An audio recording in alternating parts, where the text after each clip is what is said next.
আসসালামু আলাইকুম, আশা করি আপনারা সবাই অনেক ভালো আছেন। জাভাস্ক্রিপ্টের এই ভিডিওতে আমরা ইফ এলস এই দুটো কন্ডিশন নিয়ে কাজ করব। মানে ইফ এলস কন্ডিশন কিভাবে বা অথবা আমরা কিভাবে কন্ডিশন নিয়ে কাজ করতে পারি। জাভাস্ক্রিপ্টের কিন্তু এই কন্ডিশনগুলো নিয়ে আমাদেরকে অনেক অনেক বেশি কাজ করতে হবে।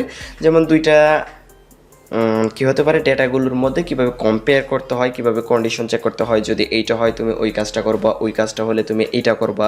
ধরেন এই যে কন্ডিশনগুলো, আমরা এই কন্ডিশনগুলো কিভাবে হ্যান্ডেল করতে পারি, এই বিষয়গুলো নিয়ে এই ভিডিওতে বিস্তারিতভাবে আলোচনা করব। আপনারা চেষ্টা করবেন কতগুলো একটু মনোযোগ সহকারে শোনার জন্য, এবং আগের ভিডিও কিন্তু দেখতে হবে। আগের ভিডিওতে কিন্তু আমরা জাভাস্ক্রিপ্টের অপারেটর নিয়ে আলোচনা করেছিলাম। এই অপারেটরের উপর বেস করে কিন্তু আমাদের কন্ডিশনগুলো কাজ করে, এবং অপারেটরগুলো কিন্তু আপনাকে ভালোভাবে বুঝতে হবে। জাভাস্ক্রিপ্টে কিছু গুরুত্বপূর্ণ অপারেটর নিয়ে আগের ভিডিওতে আলোচনা করেছিলাম। সম্পূর্ণ প্লেলিস্টের লিঙ্ক ভিডিও ডিসক্রিপশন এবং আই বাটনে দেওয়া থাকবে। আপনারা চেষ্টা করবেন ভিডিওগুলো সিরিয়ালি দেখার জন্য।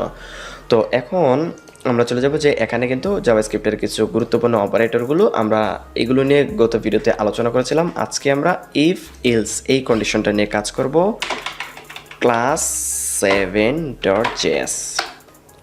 এইবার আমরা ধরুন চাচ্ছি যে দুইটা আমাদের কাছে পাসওয়ার্ড থাকবে।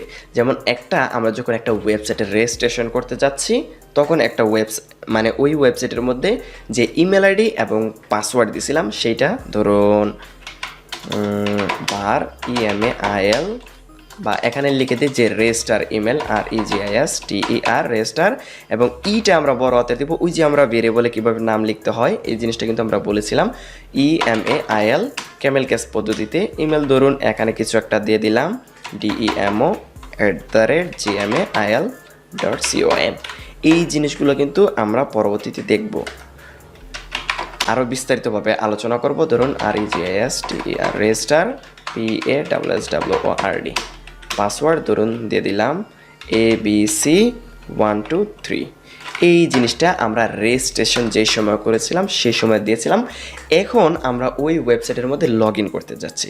ওকে, এর জন্য ধরুন ভার আমরা দিচ্ছি LOGIN log in EMAIL email equal to ধরুন আমরা লগ ইন করার সময় DEMO@gmail.com ধরুন সেই ইমেলটাই দিলাম, এবং পাসওয়ার্ডটাও সেটাই দিচ্ছি LOGIN লগ ইন PASS। এবার ধরুন পাসওয়ার্ডটাও আমরা ঠিকভাবেই দিয়ে দিয়েছি। এবার 1 2 3 মানে এটা দিয়ে দিলাম। এবার আমরা এগুলো কি করব, কন্ডিশনগুলো চেক করব। কন্ডিশন চেক করার জন্য প্রথমে দেখুন আমরা ইফ লিখলাম, যদি আমাদের এই যে এই ইমেলটা Ctrl+C ধরুন এই ইমেলটা সমান ধরুন ডাবল ইকুয়াল দিলাম। প্রথম আমরা এই ডাবল ইকুয়াল কী কাজ করে এগুলো নিয়ে আগের ভিডিওতে আলোচনা করেছি দেখুন। এবং এইটা এই দেখুন, এই যে আমাদের এই ইমেলটা এবং এই ইমেলটা যদি ঠিক থাকে তাহলে যে কাজটা করবে দেখুন, এখানে আমাদেরকে সেকেন্ড ব্র্যাকেট স্টার্ট এবং ক্লোজ করতে হবে। এর ভিতরে ধরুন আমরা কি বলতে পারি, যে কোনো কিছু বলতে পারি। ধরুন console.log পাসওয়ার্ড ঠিক আছে, ধরুন PASSWO পাসওয়ার্ড TSI ধরুন আছে, এইভাবেই লিখলাম। দেখুন এখানে কি করলাম, যদি আমরা রেজিস্টার যে সময় করেছিলাম যে পাসওয়ার্ড এবং লগ ইন করার সময় দেখুন আমরা এই পাসওয়ার্ডটা দিচ্ছি, এই দুইটা যদি সমান হয় তাহলে সে বলবে পাসওয়ার্ড ঠিক আছে বা পাসওয়ার্ড কারেক্ট। এইবার আমরা এটাকে কি করব, রান করব। ক্লিয়ার করে নিলাম নোড ক্লাস 7.js। এইবার দেখুন সে বলতেছে পাসওয়ার্ড বলতে ইমেল, আমরা ইমেলটা চেক করতেছি। ধরুন আমরা এখানে বলতেছি EMAIL ইমেল ঠিক আছে। এবার দেখুন আমরা এটাকে আবার রান করলাম, দেখুন সে বলতেছে ইমেল ঠিক আছে। এইবার আমরা যদি এখানে একটা স্পেস দিয়ে দিই তাহলে এবার কিন্তু ভুল দেখাবে। কিন্তু দেখুন আমাদের এখানে কিন্তু কোনো প্রকার আউটপুট দেয়নি যে সেটা ভুল আছে, এরকম কিছু একটা বলতেছে না। দেখুন আমরা কিন্তু এখানে ভুল করতেছি। দেখুন আমরা চাইলে এখানে আর কিছু লিখে দিলাম, আলোচলে কিছু একটা লিখে দিলাম।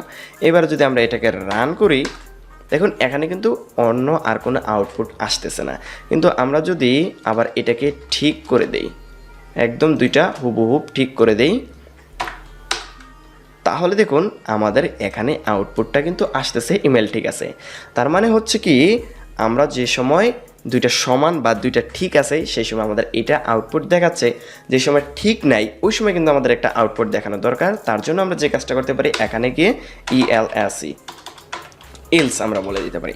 এই ইলসের ভিতরে আমরা ধরুন console.log-এ বলে দিতে পারি ইমেল THIK ঠিক AI ধরুন ঠিক নাই বলে দিলাম। ইমেল ইজ ইনকারেক্ট বা ইনকারেক্ট আমাদের কি আছে ইমেলটা আছে। এইবার এই যে আমাদের এখানে যে কন্ডিশনটা এটা যদি মিথ্যা হয় তাহলে এখানের এইটা প্রিন্ট হবে, আর যদি সত্য হয় তাহলে এইটা প্রিন্ট হবে, সে এগুলোতে আর আসবেই না। দেখুন এইবার আমরা একটু চেক করি, একটু ক্লিয়ার করে দিলাম, অথবা আমরা এটাকে আরেকটু উপরে উঠিয়ে দেই। এইবার দেখুন আমরা এটাকে আবার রান করি ক্লাস 7.js। দেখুন ইমেল ঠিক আছে। এবার আমরা ধরুন এখানে একটা ভুল করে দিই, এখানে অথবা এখানে যে কোনো একটা জায়গায় ভুল করলেই হবে। ধরুন একটা স্পেস দিয়ে দিলাম, স্পেস দিয়ে একটা দিয়ে দিলাম, মানে আমাদের এখানে একটা ভুল আছে। এইবার আমরা এটাকে আবার রান করলাম, দেখুন এখানে বলতেছে ইমেল ঠিক নাই। আশা করি বিষয়টা বুঝতে পেরেছেন। তো এখানে যে কাজটা করতেছে ইফের ভিতরে আমরা একটা কন্ডিশন দিয়ে দিব।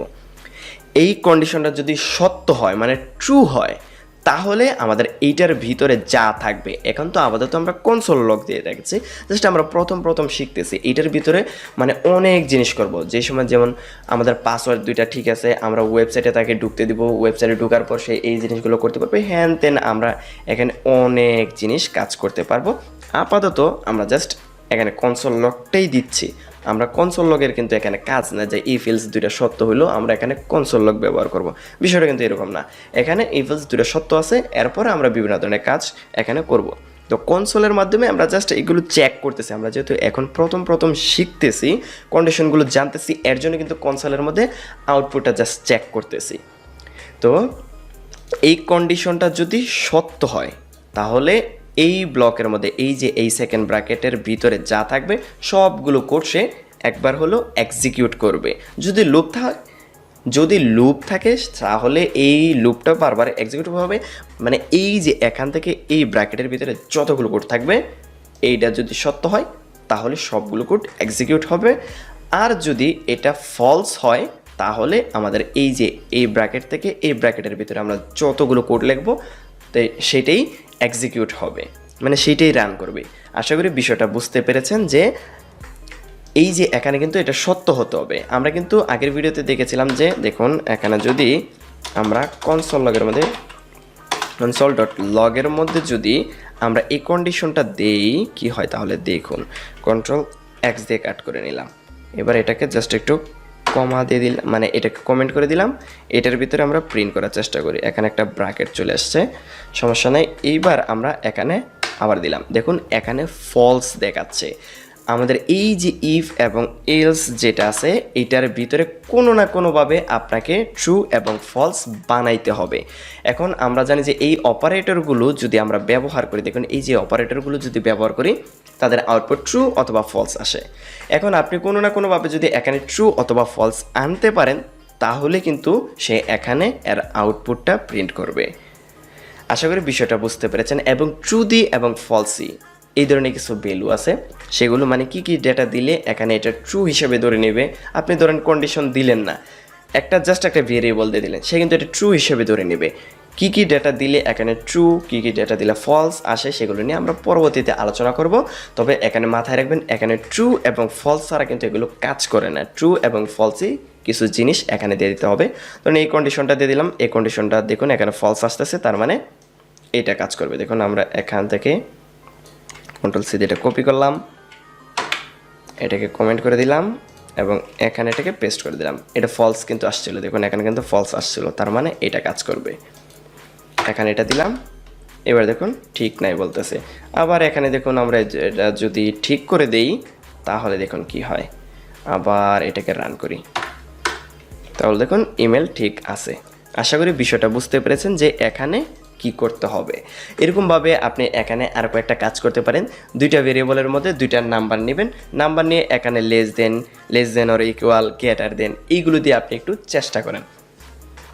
তবে একটা বিষয় মাথায় রাখবেন, আমরা চাইলে শুধু ইফও ব্যবহার করতে পারি, ইলস আমাদের যদি প্রয়োজন হয় ব্যবহার করব, না হলে নাই।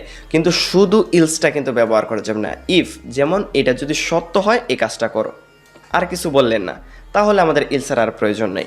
আবার যদি এরকম আমাদের কন্ডিশনটা যদি এরকম হয় যে সত্য হইলে এটা করবা, মিথ্যা হইলে ওইটা করবা, না হলে ওইটা করবা, তাহলে আমাদের ইলসের প্রয়োজন হবে। আর যদি আমাদের কন্ডিশনটা এমন হয় যে সত্য হলে তুমি এই কাজটা করো, মিথ্যা হলে কি করবে সেটা কিন্তু আমাদের প্রয়োজন নাই, তখন আমরা ইলসটা ব্যবহার করব না।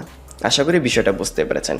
অনেক সময় আমাদের এমনটা প্রয়োজন হইতে পারে যে যদি ডেটাটা এরকম হয়, ধরেন ডেটাটা যদি একটার সাথে মিলে তাহলে তুমি একটা আউটপুট দিবা, যদি ডেটাটা অন্য আরেকটার সাথে মিলে তুমি আরেকটা প্রিন্ট করবা, বা অন্য আরেকটা ডেটা তুমি এক্সিকিউট করবা, যদি ওইটার সাথে আবার অন্য আরেকটা প্রিন্ট হয়, মানে একাধিক কন্ডিশন চেক করার প্রয়োজন হয়। দেখুন এখানে কিন্তু আমরা একটা কন্ডিশন চেক করলাম, এরকমভাবে আমাদের আরও মাল্টি লেভেলের কিন্তু আমাদের কি করার প্রয়োজন হতে পারে, যে আমাদের ডেটাগুলো চেক করার প্রয়োজন হতে পারে, আরও একাধিক ডেটার চেক করার প্রয়োজন হইতে পারে। এগুলো নেস্টেডের ভিতরে, মানে একটার ভিতরে আরেকটা ইফেলস কিন্তু ব্যবহার করা যায়, সেগুলোর ভিতরে চেক করার প্রয়োজন হইতে পারে। সেগুলো নিয়ে আমরা আস্তে ধীরে আলোচনা করব। তবে অবশ্যই মাথায় রাখবেন, এখানে যদি ট্রু হয় এটার ভিতরে এই যে এখান থেকে এখানের ভিতরে যতগুলো কোড থাকবে সবগুলো প্রিন্ট হবে, মানে প্রিন্ট হবে বলতে ততগুলো এক্সিকিউট হবে। সেখানে যদি কনসোল লগ থাকে কনসোল লগ প্রিন্ট করবে, যদি অন্য কোনো ডেটা থাকে, যেমন দেখুন, আচ্ছা এখন আমরা যেহেতু লুপ নিয়ে আলোচনা করি নাই, আমরা আর সামনের দিকে যাব না। যেমন আমরা চাইলে কিন্তু এখানে একটা কাজ করতে পারি। কী কাজ করতে পারি সেটা আপাতত না দেখে আমরা যে সময় লুপ নিয়ে আলোচনা করবো বা অন্যান্য ডেটাগুলো নিয়ে আলোচনা করবো তখন আমরা দেখব। এখন যেহেতু আমরা তেমন কিছু নিয়ে আলোচনা করি না, যদি আমি এখানে কিছু ডেটা দেখাই বা এখানে যদি কিছু কাজ দেখাই আপনি হয়তো বা বুঝতে পারবেন না, এর জন্য আমি দেখালাম না। আপাতত এতটুকু শিখেন, এতটুকু প্র্যাকটিস করতে থাকেন, এবং পরের ভিডিওতে আমরা আরও একাধিক কীভাবে কন্ডিশন আপনি চেক করতে পারেন সেই বিষয় নিয়ে আলোচনা করব। এই ভিডিওতে এতটুকু তো ব্যবহার বা এতটুকু প্র্যাকটিস করবেন, এবং আগের ক্লাসে এই যে আমরা এই যে এখান থেকে এই পর্যন্ত যতগুলো এখানে অপারেটর নিয়ে কাজ করেছিলাম এগুলো এখানে ব্যবহার করার চেষ্টা করুন। এই যে ইফেলসের এখানে দুইটার মাঝখানে ব্যবহার করলেই কিন্তু হয়ে যাবে। যেমন এখানে আমরা দুইটা তো জাস্ট চেক করলাম, তারপরে আপনি দুইটার নাম্বার নিলেন, তারপর নাম্বার নিয়ে এই যে এখান থেকে ধরেন less than, greater than, less than or equal, যদি সমান হয় এটা করো, সমান না হলে ওইটা করো। এই জিনিসগুলো একটু প্র্যাকটিস করেন, তাহলে আপনারা খুব সহজে শিখতে পারবেন। আমি যতটুকু দেখাইলাম আপনি যদি এই একটা এক্সাম্পলে যদি প্র্যাকটিস করেন তাহলে কিন্তু হবে না। আমি জাস্ট একটা এক্সাম্পলের মাধ্যমে আপনাদেরকে বোঝানোর চেষ্টা করতেছি যে জিনিসটা কীভাবে কাজ করে, এইটার উপর বেস করে কিন্তু আপনাদেরকে প্র্যাকটিস চালিয়ে যেতে হবে। আমি যতটুকু দেখাইলাম আপনি যদি এতটুকুই প্র্যাকটিস করেন তাহলে হবে না। আশা করি বিষয়টা বুঝতে পেরেছেন। আপনারা যদি আমার এই যে বোঝানোর আমার সিস্টেমটা আমি যেভাবে বোঝানোর চেষ্টা করতেছি আপনারা ভালোভাবে বুঝতে পারতেছেন কিনা আমাকে একটু জানালে আমার জন্য উপকৃত হবে, মানে আমি নিজে উপকৃত হবে যে আমার ভিডিওগুলো বুঝতেছে। তাহলে আমি যেভাবে বোঝানোর চেষ্টা করতেছি আরেকটু চেষ্টা করবো আরেকটু ভালোভাবে বোঝানোর জন্য। আর যদি আপনারা বুঝতে না পারেন আমাকে যদি জানান তাহলে আমি চেষ্টা করব আরেকটু ভালোভাবে বোঝানোর জন্য, এবং আপনি চাইলে আপনার মতামতটা দিয়ে দিতে পারেন যে কীভাবে বুঝালে আপনারা ভালোভাবে বুঝতে পারবেন। আমি চেষ্টা করব পরবর্তী ভিডিওগুলো তৈরি করার সময় আপনাদের এই মূল্যবান কমেন্টের উপর বেস করে তারপর ভিডিওগুলো তৈরি করার জন্য। আশা করি ভিডিওটি আপনাদের উপকারে এসেছে। যদি ভিডিওটি উপকারে আসে অবশ্যই ভিডিওতে একটা লাইক দিবেন, কমেন্টে জানাবেন ভিডিওটি কেমন হয়েছে এবং কোন ধরনের ভিডিও আপনাদের প্রয়োজন, ভবিষ্যতে আরও কোন ধরনের ভিডিও চান সেগুলো অবশ্যই আমাকে জানাবেন। যদি ওই বিষয়ের উপর আমার ভালো জ্ঞান থাকে আমি চেষ্টা করবো আপনাদেরকে হেল্প করার জন্য। ওকে, দেখা হচ্ছে পরবর্তী ভিডিওতে আমরা একাধিক কন্ডিশন নিয়ে কীভাবে কাজ করতে হয় সেগুলো নিয়ে আলোচনা করব। দেখা হচ্ছে পরবর্তী ভিডিওতে। ধন্যবাদ সবাইকে।